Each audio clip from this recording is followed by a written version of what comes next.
what's up? Billy Saveco, we are here.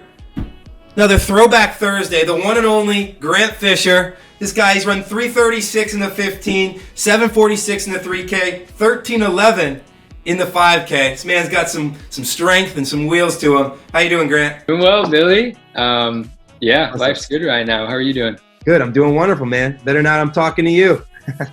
So, before we start, we're gonna ask you about your high school career, kind of walk us through each year. But before we start, we're gonna put you on a little speed round hot seat just to get things interesting. All right? Oh yeah. All right, here we go. So, Grant Fisher, what was your favorite pump up song before meet in high school? Ooh. When I was in high school, I grew up in Michigan. So I would put on some Eminem, some angsty old Eminem, and listen to till I collapse with my old plastic headphones, on the school bus going to a meet. Love that. Favorite XC course in high school? Oof. Probably our state meet course. It was at a NASCAR track, which was super unique. Very awesome. Yeah, it was super fast. But yeah, really fun. Awesome. Favorite pre-race food? Spaghetti. My mom's spaghetti, to go back on my M&M. That's amazing. We did not plan that. All right. Do you have a favorite? This is kind of a weird one. Favorite pre-race stretch? Is there something that always, something you can't start a race without? I'd say more like A skips, B skips. Those I don't know. I usually feel a little more poppy after that. Feel a little more ready, actually able to go get some strides in. Yeah. For me, it's leg swings. I can't do a workout or a race without leg swings. I don't know why. Yeah. But, yeah. So, okay. What helps you stay calm when you're nervous? All these high school kids get real nervous. You won some pretty big meets in your days. What was the one thing that kind of kept you focused?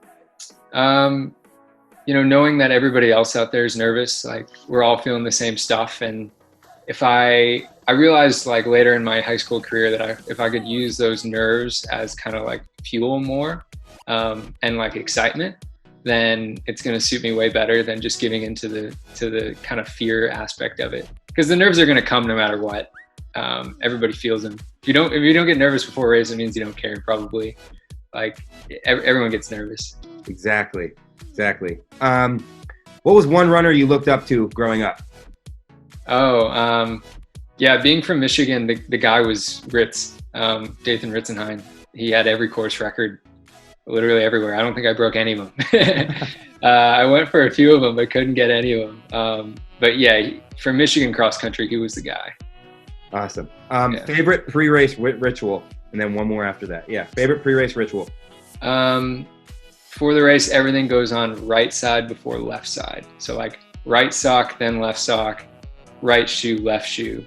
So if my right shoe came untied, I would untie my left so that I could tie my right first before the left, So, amazing. Right, I love that. Yeah.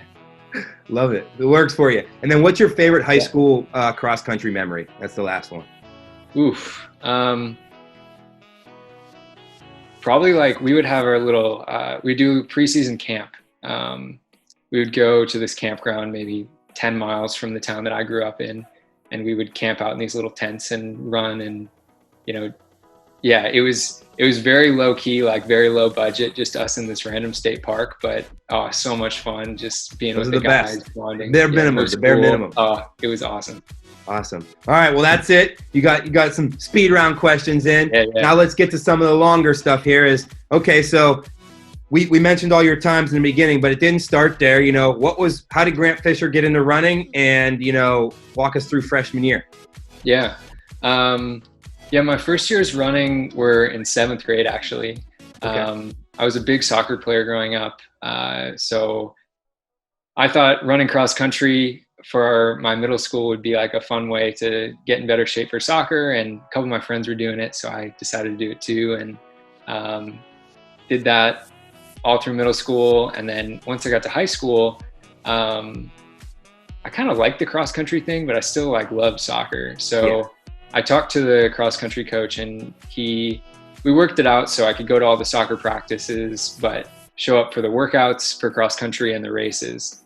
So I was doing no mileage, I was just pure quality. It was always just a racer workout. Those were my only running miles.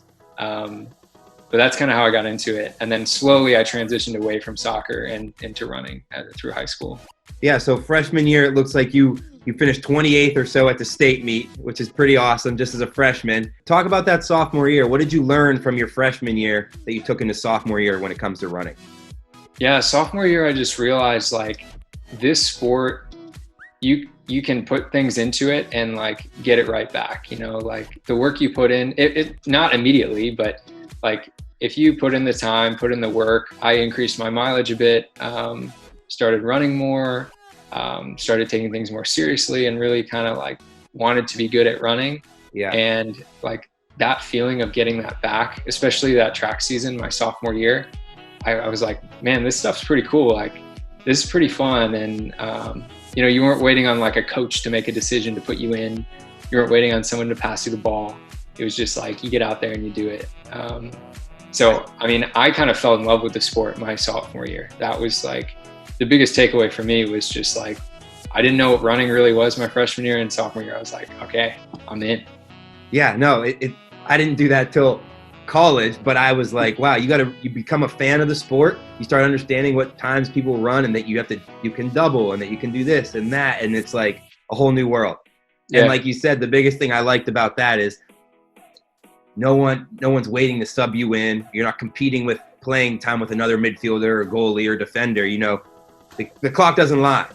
So that's why I liked it. There was no boosters or anything involved. You know, no parents of the booster clubs. Yeah. Kid's gonna play over you if your time was faster. So that was awesome. That's great. Moving into junior year, you know, things started clicking. It looks like, you know, kind of talk about junior year and after you started getting more serious and understanding and respecting the sport a little more. Yeah, junior year I started really having breakouts. I was, you know, by the end of my sophomore year, I was getting pretty competitive in the state.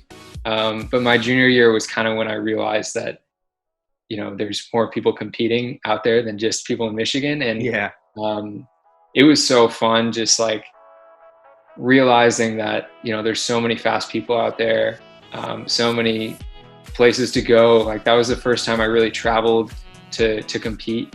Got to go to a lot of cool places that I definitely wouldn't have without running. And I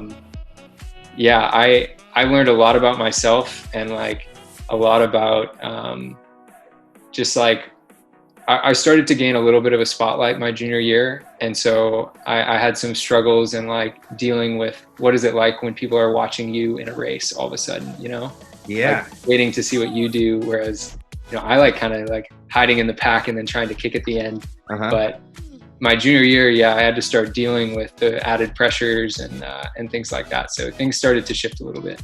Well, to tell them, you won the Foot Locker National Championship your junior year, right? So I guess coming off that cross country season, you were kind of the guy to beat or the guy to watch going into track season. So that's probably, you know, if they didn't know that, that's probably why you felt the way you did. But I guess it takes a lot to kind of, you know, that's a different kind of pressure that only the ones on the top kind of feel that, right? So it's kind of cool that you address that, and it's also interesting to see how it affected you or how you had growing pains going through it, you know?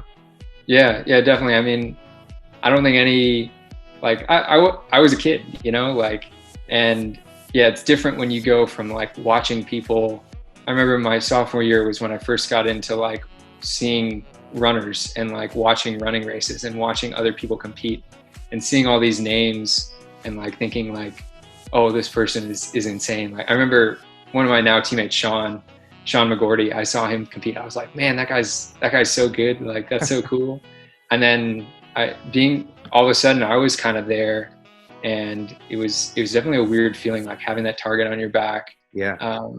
Knowing that people were watching you, you know, so. After that, you know, it sounds like your junior year was basically a year that you used to like understand what it was to be elite and understand the pressure of being all eyes on you.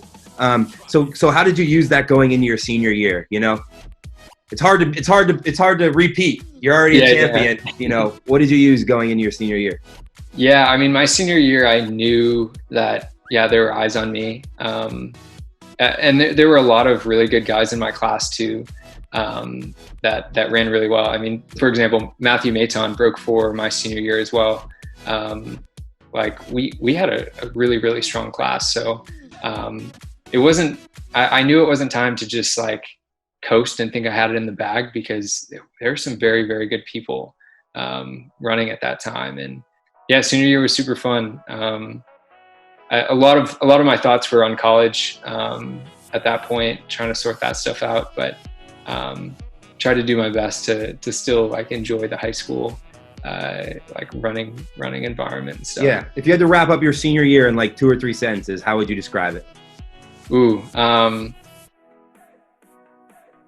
mean, I loved it. I was so happy with it. In 2 or 3 sentences, my senior year was everything I wished for, you know, like I checked every box that I wanted to, and had a great time, and ended up getting a scholarship to my dream school. What would you tell Grant Fisher, who's 7th or 8th grade or 9th grade Grant Fisher, if you knew all the stuff you knew?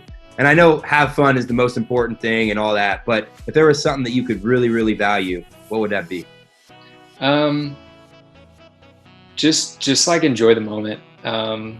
Like every stage that I've been at, I look back fondly upon, and like I miss those days. You know, I miss the middle school days of just like complaining about a 3-mile run around the neighborhood.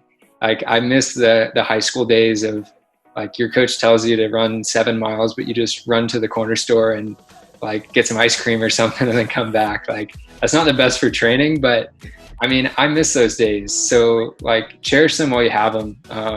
High school cross country is so much fun, and you're with your best friends, just having a good time. It's a great point. Like don't get too far ahead of yourself. I think I made that mistake in high school a few times of thinking, you know, I need to run this time to get recruited by this school. Like I need to do this. This person was running, you know, 4:20 at this point. I need to do that too. That's great. It can be very easy to get caught up in that. And my advice to myself in high school would be enjoy the moment. Just like enjoy what you do, enjoy every day, the good days, the bad days. Everyone has their own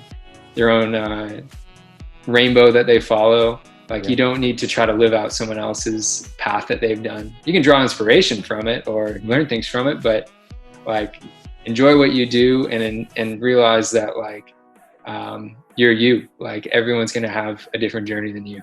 That's exactly why we're doing this, because you guys are the best, and we want to hear. They want them to hear different pros ways and know that it's not going to be the same, because everyone has their own path, their own journey. So that was a pretty good almost wrap it up. But I want you to say one last thing is, you know, NXV, it's not the Nike Cross Nationals, but what would you say is some words of encouragement for kids that are competing in a virtual year? Yeah, it's really interesting. One thing that I was thinking about is for a lot of people, it's kind of an opportunity to train almost like a pro and race like a pro. You aren't as constrained by the high school season like you sometimes are. I remember, you know, we'd have dual meets Tuesday, invitational Saturday. You can really tailor training too much, but because everything's virtual, I feel like it's a really cool opportunity to just like tailor training how you want and tailor the races how you want, and yeah, almost train like a pro. Cool. Yeah, I think it's a cool opportunity. Awesome. All right. Well, hey, thank you very much for everything. Any last thing you got to say? No, just, yeah. Anyone out there like still running, that I respect that. You know, it's tough when there isn't the structure of school and everything. And high school sports sometimes are a little different depending on where you live. But like, yeah, big respect to anyone still out there every day grinding. Hopefully you can meet up with your friends for it too. That's right. We work and they sleep, baby. Oh yeah. Thank you very much, Grant. I appreciate you, man. Yeah, thanks, Billy. Thank you. Just like that, cha-ching! Another TBT in the books. Grant Fisher, one of the best all time, 7th kid to ever break 4 minutes in the mile in high school, and we heard his path right here. Thanks for sharing. Hey, remember, everyone's path is different, and only you can run your path. So get started today. All right, we'll see you next week on TBT. Thanks, y'all. Bye!